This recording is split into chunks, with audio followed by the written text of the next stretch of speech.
Ahora sí, buenos días y bienvenidos al evento del sector empresarial y productivo de Colombia en el marco de la COP16, un espacio convocado por el Consejo Gremial Nacional de la mano del Centro Nacional del Agua y la Biodiversidad de la ANDI. Hoy y mañana nos reuniremos los 32 gremios productivos más importantes del país, representantes de los gobiernos, sector financiero, ONGs y organismos de cooperación internacional para hablar sobre la agenda global y nacional en biodiversidad y sostenibilidad, así también como el papel del sector productivo en la consecución de estos objetivos. De antemano les queremos agradecer a ustedes por su asistencia, pero además a nuestros patrocinadores por su gran apoyo y que se unan de una vez. Esta es la invitación que les estoy haciendo a usar el hashtag o el numeral Biodiversidad y Empresa COP16. Biodiversidad y Empresa COP16 en las diferentes redes sociales y para quienes necesiten su Wi-Fi. ¿No me están escuchando allá atrás? Y para quienes necesiten su red de Wi-Fi, la clave es ANDI CGN 2024, lo están viendo en pantalla, y la red del sector empresarial COP16. Muchas gracias. Y sin más preámbulo, le quiero dar la bienvenida al presidente del Consejo Gremial Nacional y de la ANDI, el doctor Bruce McMaster. Adelante, presidente, el auditorio es suyo.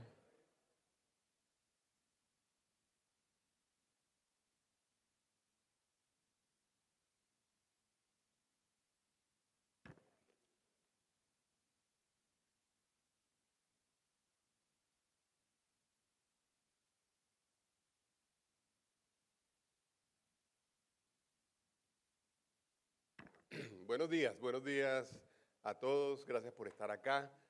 De verdad que para nosotros es una oportunidad, perfecto. Para nosotros es una oportunidad única poder sentarnos en este momento en Cali, poder reunir a todo el Consejo Gremial, hacer un evento de todo el Consejo Gremial. Para nosotros es además motivo de inmenso orgullo, nos genera inmensa satisfacción, pero mucho más si lo estamos haciendo alrededor de un tema como la sostenibilidad, alrededor de un tema como la biodiversidad o la protección de la biodiversidad, mucho más en el marco de esta COP16 que además diría yo, satisfechos nos tiene, tan satisfechas tiene a Cali, tan satisfechos tiene al país, orgullosos de mostrar lo que estamos mostrando, orgullosos de poder recibir además tantos visitantes y de poder hacer tantas cosas simultáneamente como una gran urbe que es, y además como todos sabemos y sabíamos que Cali le iba a responder al país. Nosotros en esto tenemos un inmenso reconocimiento, por supuesto para el gobierno que lo realizó, pero especialmente para el alcalde y para la gobernadora que se encargaron de hacer un ejercicio de poner a punto a la ciudad y de ofrecerle y de darle la mejor oferta posible de la ciudad al mundo. Y esto para nosotros es motivo, digamos, yo diría, de orgullo como colombianos y lo queremos resaltar y lo vamos a hacer durante estos 2 días en forma repetida, porque sin duda alguna le están demostrando al país muchas cosas, le estamos demostrando al mundo muchas otras y estamos además generando cosas nuevas y generando diálogos constructivos y generando diálogos generativos que sin duda alguna es parte de los propósitos más importantes de esta COP y de haberla realizado en Colombia. La agenda que tenemos para estos 2 días es una agenda llena de cosas interesantes. Es una agenda, digamos, supremamente relevante. Es una agenda muy diversa, transversalmente amplia, en donde estamos buscando además mostrar no solamente todo lo que hace el sector empresarial respecto de la biodiversidad, sino la capacidad que tiene el sector empresarial de poder trabajar con las autoridades locales, con las autoridades nacionales, con las autoridades internacionales y la capacidad que tiene también de ser parte de una solución colectiva que es la única forma de producir una solución y sobre esto o a esto me voy a referir un poco más adelante porque creo que es parte de las conclusiones más interesantes o más relevantes que podemos sacar de esta conversación que estamos llevando a cabo en este momento. La agenda, ustedes saben, va a contar con, y la forma como se ha estructurado, es que tenemos como 2 tipos de de evolución a lo largo de los 2 días, en donde tenemos en algunos casos presentaciones como esta, que es una presentación individual, tenemos algunos paneles en los cuales vamos a estar trabajando y luego tenemos varias mesas de trabajo que van a ser simultáneas o van a ser salones de trabajo simultáneos. Esto lo vamos a partir en 2 y de alguna forma vamos a tener de un lado una gente hablando de un tema, del otro lado la gente hablando de otros temas, pero vamos a estar hablando alrededor de los objetivos y de las metas y cómo eventualmente nosotros podemos y debemos actuar alrededor de estas metas. Es así como, fíjense ustedes, vamos a tener a las 2 de la tarde en un sitio vamos a tener una meta que se llama una mesa que va a trabajar sobre la meta 10 en el Salón 1, que va a estar dedicándose a trabajar el tema o se denomina integrando la biodiversidad en el sector agroindustrial. Luego vamos a hablar de soluciones basadas en naturaleza y modelos de negocios regenerativos en forma simultánea en el otro salón. Luego más adelante vamos a hablar de la Meta 2021, que son ciencia, educación, cambios transformativos para la biodiversidad. Luego en el Salón 2 vamos a estar hablando de la Meta 19, que se denomina ampliando la financiación privada para la naturaleza. En la tercera sesión vamos a estar hablando, en un lado en la Meta 7, economía circular para un futuro sostenible, y la Meta 15, bioeconomía y negocios en torno de la naturaleza, se va a estar hablando al lado. Luego vamos a hablar más adelante de las metas 2, 3 y 11, en donde hemos denominado a la conversación ambición empresarial para contribuir a los objetivos de la conservación y restauración de las metas 30 o 30, y vamos a estar hablando también de integrando la biodiversidad en las cadenas de valor. El rol de la agricultura, conservación de la biodiversidad, una mirada desde la protección y la nutrición de cultivos será un tema que trataremos mañana en la mañana. Dependencias y contribuciones del sector empresarial a la biodiversidad será otro tema simultáneo. Y por último vamos a hablar de las cadenas de abastecimientos con cero deforestación, la cual se considera una oportunidad empresarial para la competitividad de protección de la biodiversidad, y vamos a hacer luego una discusión que para nosotros es de la mayor importancia, que es la de la gestión sostenible adaptativa alrededor del nexo entre el agua y la biodiversidad. El ejercicio que estamos realizando el día de hoy es un ejercicio en donde hemos unido además los esfuerzos del Centro Nacional del Agua y la Biodiversidad de la ANDI con todo el Consejo Gremial. Esto además tiene un símbolo muy fuerte porque es el símbolo de poder tener a todo el sector empresarial hablando de esto, a todo el sector empresarial contribuyendo, a todo el sector empresarial liderando diferentes conversaciones. Como van a ver mis colegas del Consejo Gremial, van a estar liderando varias de esas conversaciones, varios de los paneles, varias de las mesas que tocarán las diferentes metas dependiendo de los diferentes temas y serán, digamos, partícipes de la conversación a lo largo de los 2 días. Lo que queremos mostrar no solamente es que el sector empresarial tiene una capacidad inmensa de hacer cosas, sino que hoy en día las está haciendo, y las está haciendo con seriedad, las está haciendo con juicio, las está haciendo con conciencia, con una inmensa conciencia alrededor de la responsabilidad que tenemos, de manera que esa va a ser seguramente, digamos, como la nota a lo largo de toda la conversación. Yo quiero, para iniciar, decir y repetir, esto inclusive es un gráfico que yo utilizo con frecuencia porque es un gráfico que es muy ilustrativo realmente de lo que está pasando. Es verdad, digamos, que estamos viviendo una situación sin precedentes.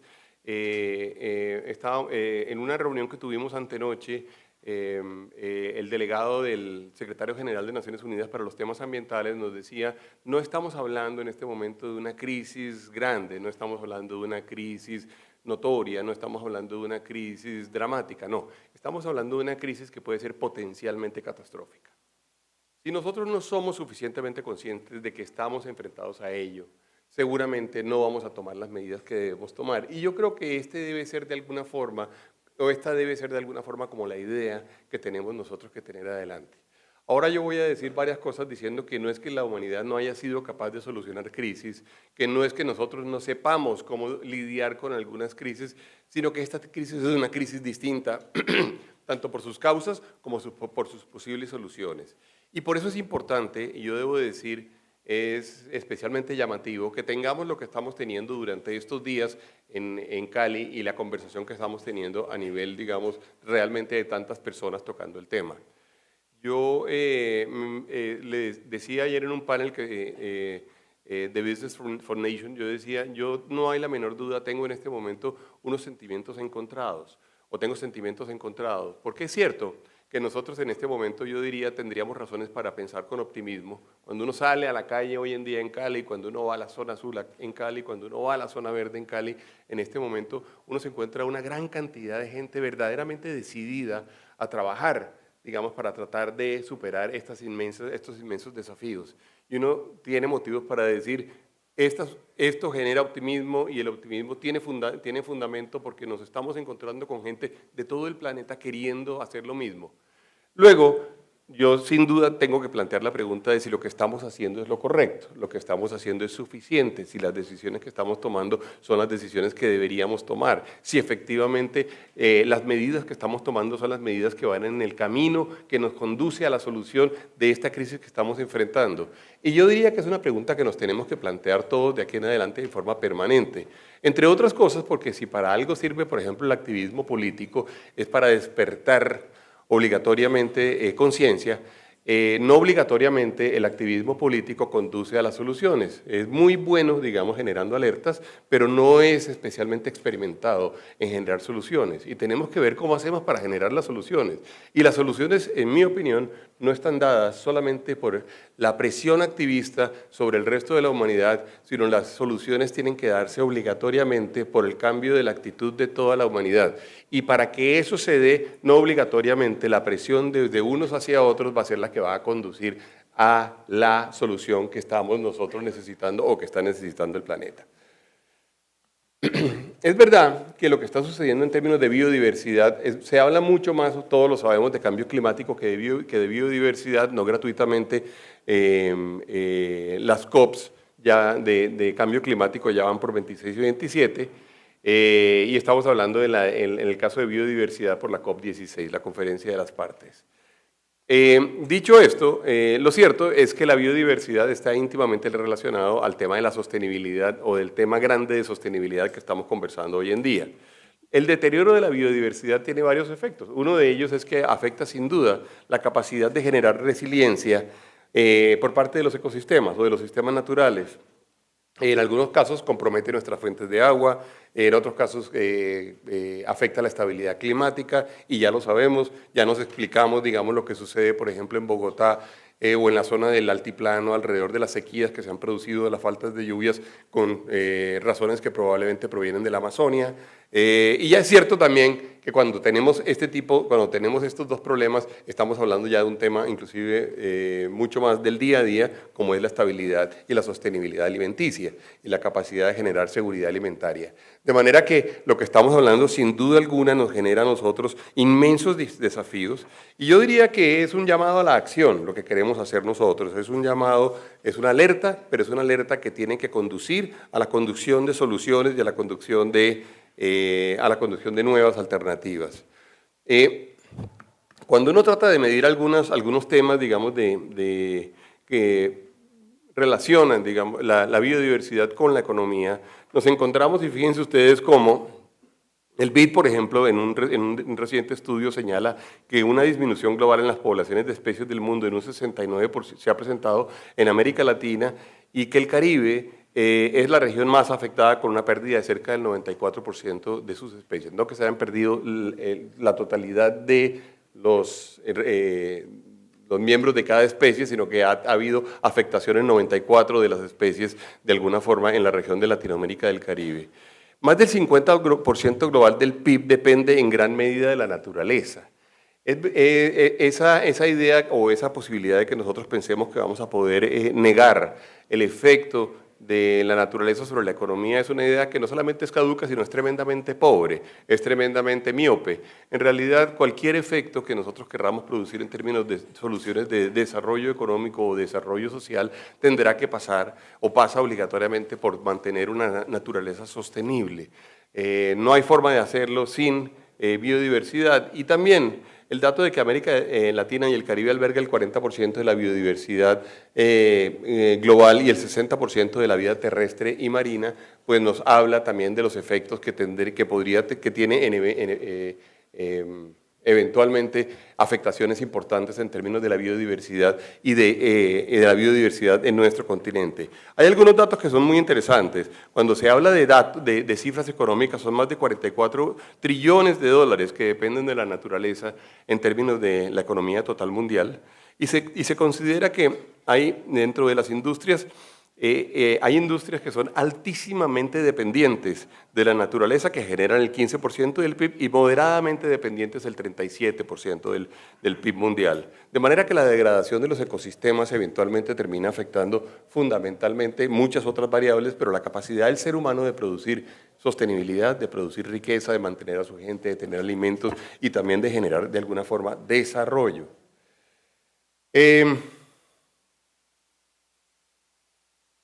Los datos, digamos, que en este momento se logran medir cuando se hacen cifras económicas, nos muestran que cerca de, aquí voy a poner un dato mientras tanto, que cerca de 5 billones de dólares anuales se producen de sectores que dependen directamente de los servicios naturales, cuyo valor combinado está costando en este momento cerca de 150 billones de dólares, que de alguna forma termina hablándoles a ustedes de que las cifras todas, las que tienen que ver con biodiversidad, tienen un efecto inmenso sobre la economía, tienen un efecto inmenso sobre una gran cantidad de sectores.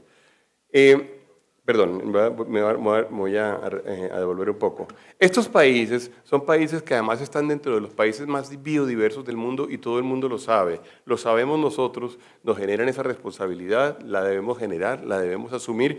Y yo diría que sobre esto en particular se deben generar preocupaciones que yo diría son preocupaciones que son motivo de la conversación que se está dando en este momento en la Zona Azul también, y debería serlo siempre.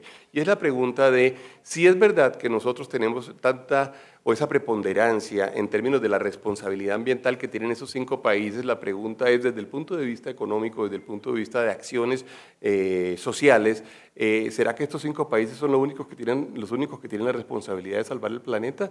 ¿O será que uno tiene que plantear una conversación un poco más equilibrada, donde nosotros como países, nosotros como economía, nosotros como sociedades le digamos al mundo, sí, nosotros estamos dispuestos a cargar con esta responsabilidad, pero es una responsabilidad en la cual tenemos que participar todos? Y la gran pregunta, digamos, por ejemplo, se presenta alrededor de temas como la deforestación.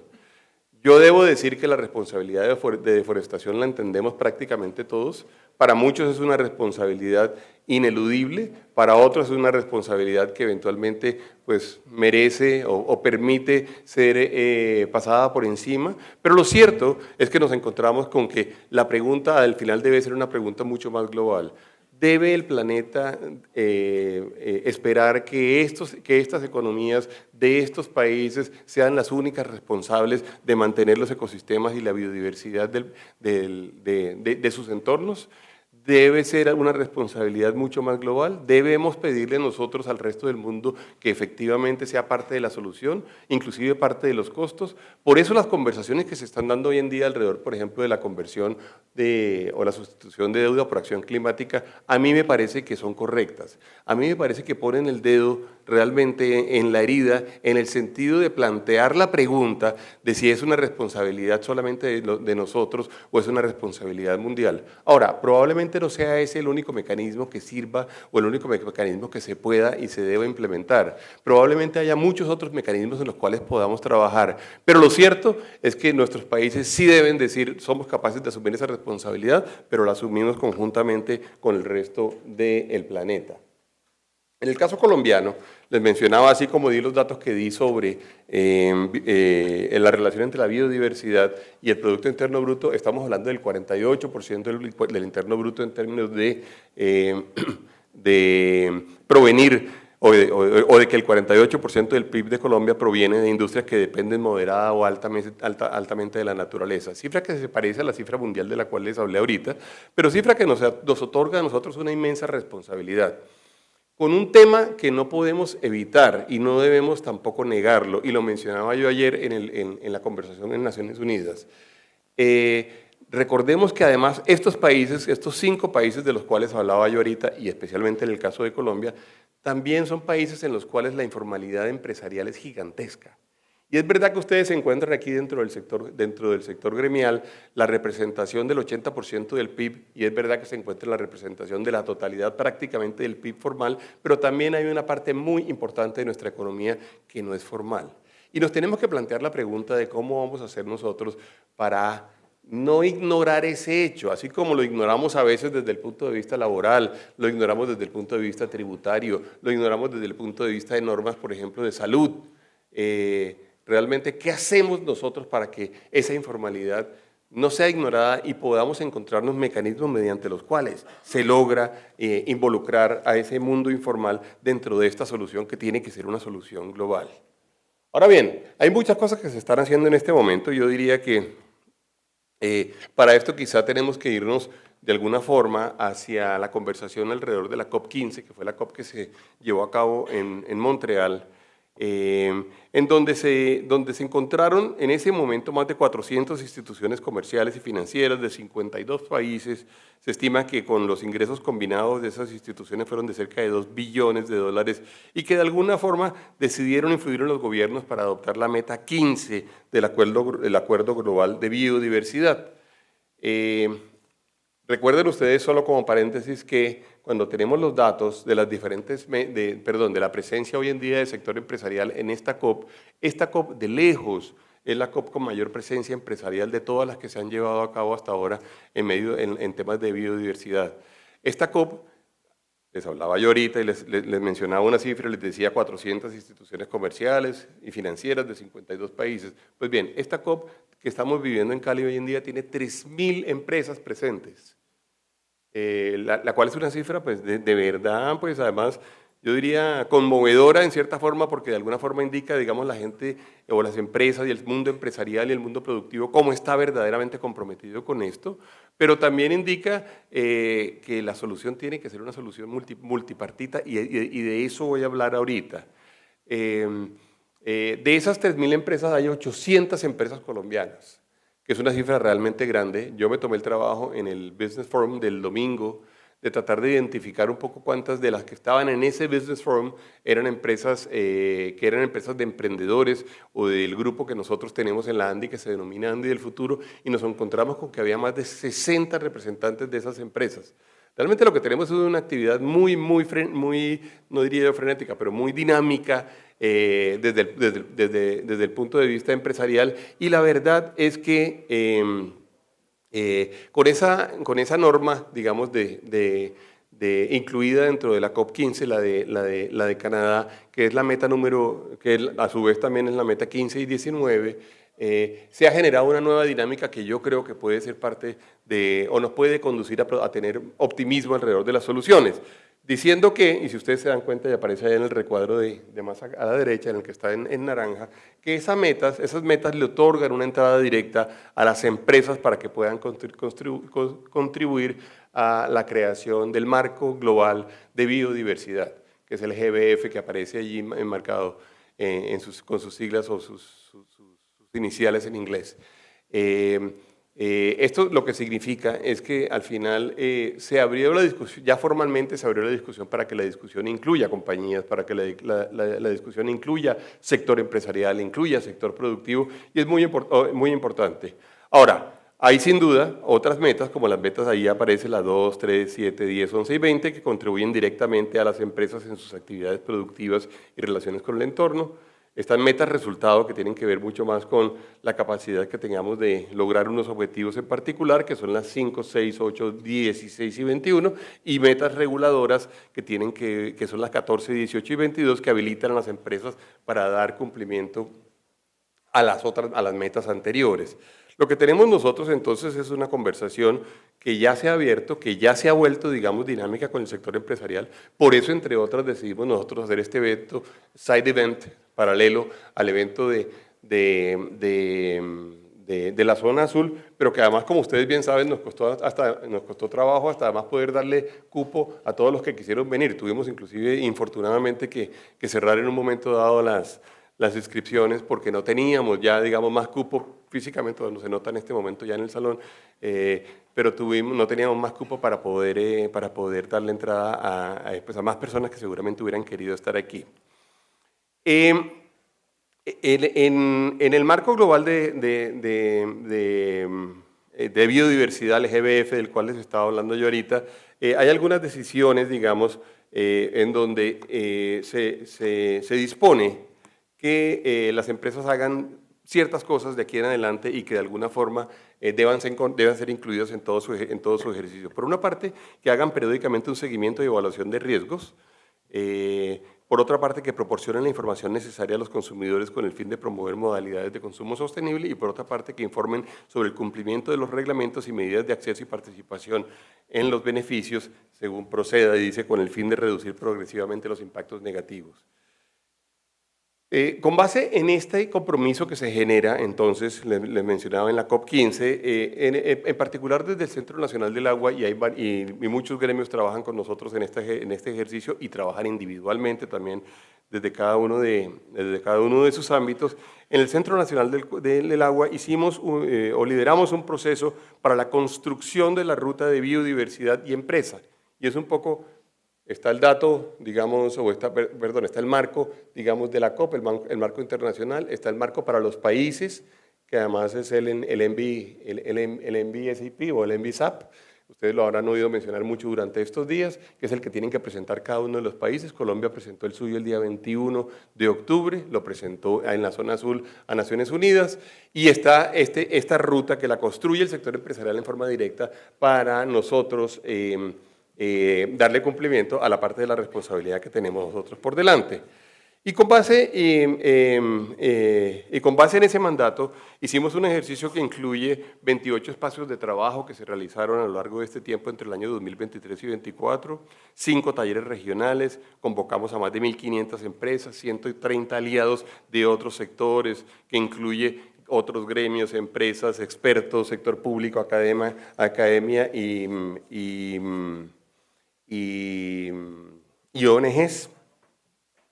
Y les tendría yo que decir que esta ruta tiene varias características. La primera, y esa nos produce además gran orgullo a nosotros, es que es la primera que realmente se produce en América Latina. Es la primera hoja de ruta producida por sector empresarial en toda América Latina para que el sector empresarial realmente tenga una guía sobre cómo actuar y un compromiso que suscribe alrededor de cuáles son realmente las responsabilidades que nosotros asumimos y cómo las queremos plantear.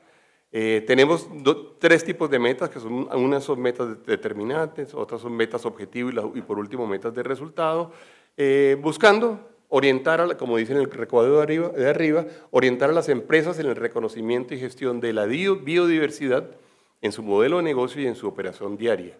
Y que busque adaptar metodologías y estándares internacionales al contexto empresarial colombiano.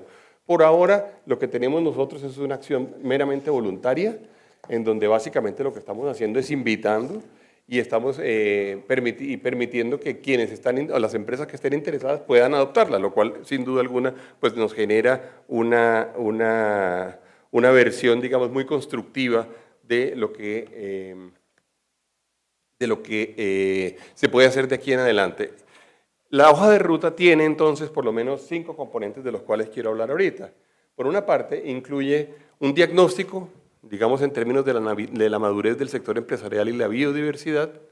Incluye unos pasos recomendados en términos de hacia dónde seguir, que incluye evaluación de impacto, dependencias y riesgos de oportunidades de la biodiversidad. Paso 2, análisis de la doble materialidad y valoración de la biodiversidad. Paso 3, plan de gestión de la biodiversidad. Paso 4, transformación. Y paso 5, divulgación. Con la idea de que además podamos contar con esta información para tener un entorno, lo que denominamos entorno facilitador, en donde podamos trabajar entre gobierno, gremios, academia, sector financiero para generar condiciones y facilitar el accionar del sector empresarial en la biodiversidad. Yo diría que ya esta ruta, a pesar de que la estamos presentando casi que en sociedad en este momento, ya fue conversada con el gobierno nacional, ya ha dado sus primeros frutos. Y uno de ellos, diría yo, es el hecho de que nos ha generado una forma distinta de dialogar con el gobierno nacional, hasta el punto, en las autoridades ambientales del gobierno nacional, hasta el punto de que yo me atrevo a decir hoy en día que parte de lo que presentó el gobierno en su NBSAP a Naciones Unidas incluye ya varias de las disposiciones, de las sugerencias y recomendaciones que están contenidas en la ruta que nosotros hemos presentado en este momento. Ahora, ¿qué viene en adelante? Yo diría que tenemos que trabajar, y desde el punto al menos desde el Centro Nacional del Agua, tenemos que trabajar nosotros en biodiversidad y desarrollo. Vamos a trabajar en el trabajo de la alianza de datos abiertos en la biodiversidad. Nosotros en esto somos particularmente cuidadosos y creemos que hay un espacio importante de hacer las cosas bien. En términos de manejo de datos, yo les debo decir, una de las grandes, inmensas preocupaciones que yo tengo es que se tomen decisiones, por ejemplo, que estaticen los datos. Estatizar los datos no es la solución. Es verdad que hay necesidad de que los datos sean suficientemente equilibrados, que no se produzcan, digamos, transferencias indebidas de valores agregados o de valores inclusive genéticos de un lado hacia el otro, pero tampoco podemos llegar al extremo en el cual podamos eventualmente estatizar los datos, y hay que tener un inmenso cuidado en esto. Estamos en la construcción de una comunidad práctica de soluciones basadas en la naturaleza. Además, creemos que hay inmensas oportunidades en este campo, que hay inmensas oportunidades para tratar de generar nuevos negocios, nuevas alternativas, de ser creativos, de traer la innovación a este campo. Un plan de acción empresarial de cero deforestación y debida diligencia. Un curso de buenas prácticas que estamos en este momento trabajando inclusive con nuestros colegas de los gremios más relacionados con el tema agrícola, para poder trabajar con buenas prácticas prácticas agrícolas en agua, suelo y agricultura. Y por último, la hoja de ruta de biodiversidad y empresa que se está trabajando con la Federación de Cafeteros y que la están lanzando, el trabajo que han hecho ellos muy detalladamente, además, diría yo y resaltaría yo, con la inmensa capacidad científica que tienen, con la capilaridad grandísima que tienen en términos de poder llegar a muchas partes, y también con la capacidad que tienen de poder trabajar con campesinos, digamos, en forma masiva, que Colombia debe además aprovechar, diría yo, con inteligencia y con sabiduría. Desde el sector empresarial colombiano, entonces, hay que decir que nosotros estamos listos para seguir construyendo, innovando, trabajando, aportando, discutiendo, siendo parte del debate.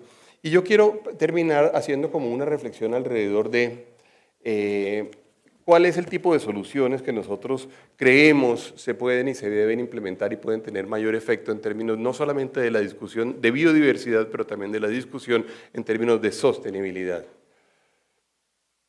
Como les decía yo ahora, me traje las frases en un salón que hubo aquí, en una cena que hubo aquí el domingo.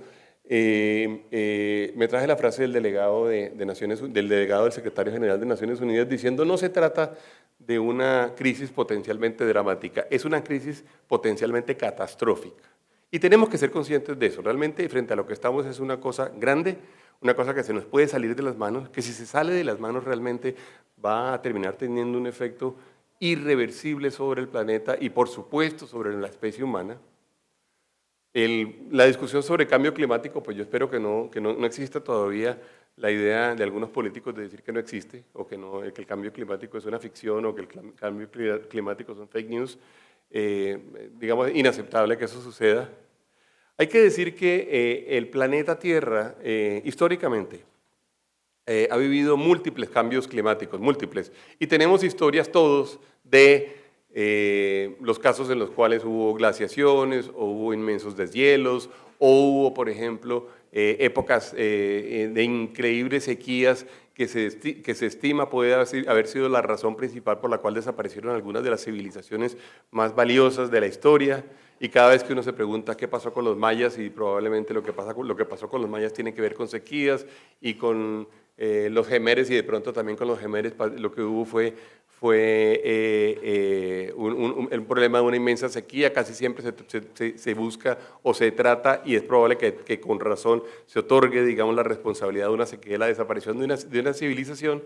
Pero lo cierto es que este cambio tiene varias características, esta crisis tiene varias características que son distintas a las crisis anteriores. La primera es que es la primera crisis global causada por la especie humana. Esa es la verdad. Esta la causamos nosotros. Y la causó especialmente el ser humano con sus comportamientos, buenos, malos, regulares, no los califiquemos, pero con nuestro actuar de los últimos 200 o 250 años. Primero. por tener origen en la especie humana, es también la única crisis, quizá, que va a estar solo en manos de la humanidad solucionar. Esto no lo va a solucionar la Tierra a punta de la resiliencia natural. No se va a solucionar dejando que pase el tiempo, a ver si de repente las plantas lo logran cambiar, o si de repente el agua lo logra cambiar, o los cauces de los ríos lo logran cambiar. No, el ser humano es el único que tiene en sus manos la solución de esta crisis. Pero también hay que reconocer que el ser humano ha sido malísimo para solucionar grandes crisis. El ser humano tiene, digamos, verdaderamente una debilidad inmensa en la solución de grandes crisis y no es sino ver el mapa geopolítico del planeta hoy en día. Tenemos una gran cantidad de crisis que quizá todas hubieran podido ser evitadas si hubiéramos tenido una mayor capacidad de gestión y una mayor capacidad de mediación y de solución de crisis. Casi siempre las crisis y los conflictos globales terminan enfrentando a algunos que se consideran buenos con otros que son considerados malos. Ha pasado con los derechos humanos, ha pasado con eventualmente los temas de conflictos armados, pasa con los temas de naturaleza y hay una gran cantidad de gente que considera que tiene la razón y que sí actúa responsablemente y que sí es buena y además irremediablemente termina arrinconando al resto como los malos del paseo y eso no produce una solución. Eso es útil en términos de generar la alerta. Pero eso no produce soluciones. Partir a la humanidad entre los buenos y los malos no genera soluciones para esta crisis de este tamaño. Si la humanidad no es capaz realmente de entender que entre todos tenemos que construir esta solución, no vamos a ser, digamos, exitosos en poder realmente superar esta crisis. Yo quiero poner un ejemplo que no es bonito, pero que sin duda alguna es un ejemplo, digamos, fuerte, diciendo que quizá el único caso que ha habido hasta ahora de crisis grandes, de crisis amenazantes que hemos logrado contener es el caso de las armas nucleares. Las armas nucleares terminan apareciendo en los años 40, ustedes saben, como esto que además uno dice, bueno, ¿qué científicos aquellos que fueron capaces de crear la fisión nuclear en ese momento con esos aparatos en medio de la guerra? Bueno, termina creando en eso y terminamos teniendo una humanidad que no se ha destruido hasta ahora o no se ha autodestruido con base en las armas nucleares. Ahora, esa solución fue una solución muy mala, porque fue una solución donde lo único que se hizo fue incrementar la amenaza. Y solamente por la base de poder amenazarnos mucho los unos a los otros y por la amenaza de la destrucción total, nos terminamos comportando más o menos bien. Bueno, ese método, que es el único método exitoso hasta ahora para poder evitar una crisis catastrófica muy grande, es un método que no podemos utilizar en este caso. La solución tiene que ser una solución distinta entonces. Y quiero decir que hasta ahora lo que hemos intentado es una solución especialmente basada en la regulación y basada en las normas. Y nos encontramos con unos, normalmente de este grupo, que se consideran mejores o que se consideran buenos, que tratan de imponerle normas a otros que ellos consideran que no son tan buenos. Y resulta que las normas no funcionan cuando la humanidad no tiene acuerdos suficientemente poderosos. No sacamos nada si mañana de la zona azul sale una norma tremendamente útil, si hay 2, 3, 4 o 5 potencias mundiales que no la firman. Y ustedes saben, las economías más grandes del planeta no son signatarios de la COP de sostenibilidad. Y no sacamos nada realmente si los estados no son capaces de hacer cumplir las normas. Nosotros podemos sacar, en Colombia sí somos muy expertos en eso, inclusive para los amigos que nos acompañan del exterior. Tenemos una gran cantidad de normas que el Estado no es capaz de hacer cumplir. Por ejemplo, la norma de formalidad o informalidad que le estaba mencionando ahorita. Entonces no sacamos nada tampoco si algunos de los signatarios signan o firman los acuerdos y las normas, pero luego no están dispuestos a cumplirlo. Realmente nosotros tenemos que concentrarnos en tratar de producir soluciones buenas. Si ustedes me preguntan a mí, ¿cuál es realmente el motivo de mayor esfuerzo que yo creo que deberíamos plantearnos en este momento, en esta conversación que se está llevando en Cali, en la que se va a llevar en Azerbaiyán dentro de 2 semanas? Yo diría, es la de que efectivamente las normas que nosotros produzcamos sean el resultado de compromisos reales que tenga la humanidad para efectivamente poder cambiar el curso de lo que está sucediendo hasta hoy en día. y que no sean normas idealistas incumplibles o normas idealistas que solo les sirvan eventualmente a unos grupos de la población para poder declararse los buenos de la historia contra otros que serán declarados los malos de la historia. Uno no saca nada teniendo la razón en esto. Uno no saca nada teniendo la razón en términos de decir, aquí está y allá les señalo quiénes son los que son verdaderamente culpables de esta crisis. No, el verdadero éxito de un ejercicio como el que estamos realizando hoy en día es el éxito de poder lograr la solución entre todos.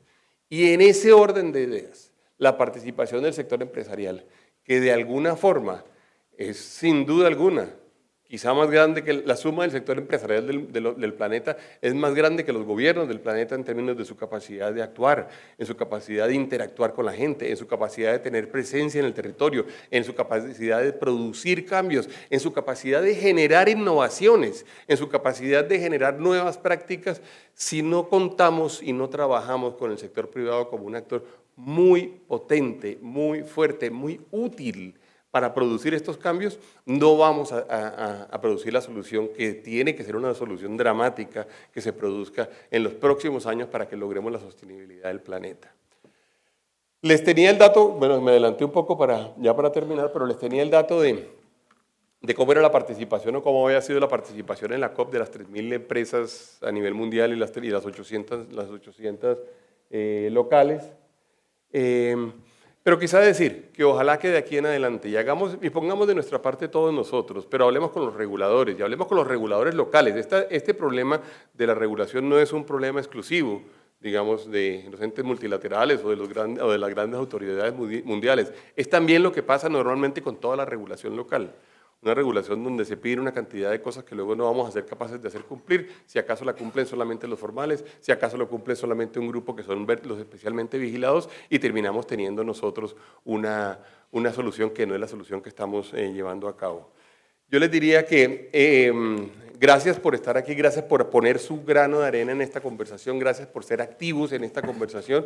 Trabajemos aquí, ahí, pues esperamos de aquí podamos sacar conversaciones muy activas también con los gobiernos, con las autoridades multilaterales, con los organismos internacionales y bueno, y trabajemos estos 2 días por esta que debe ser la meta de toda la especie en este momento de la historia que estamos viviendo hoy en día. Muchas gracias a todos.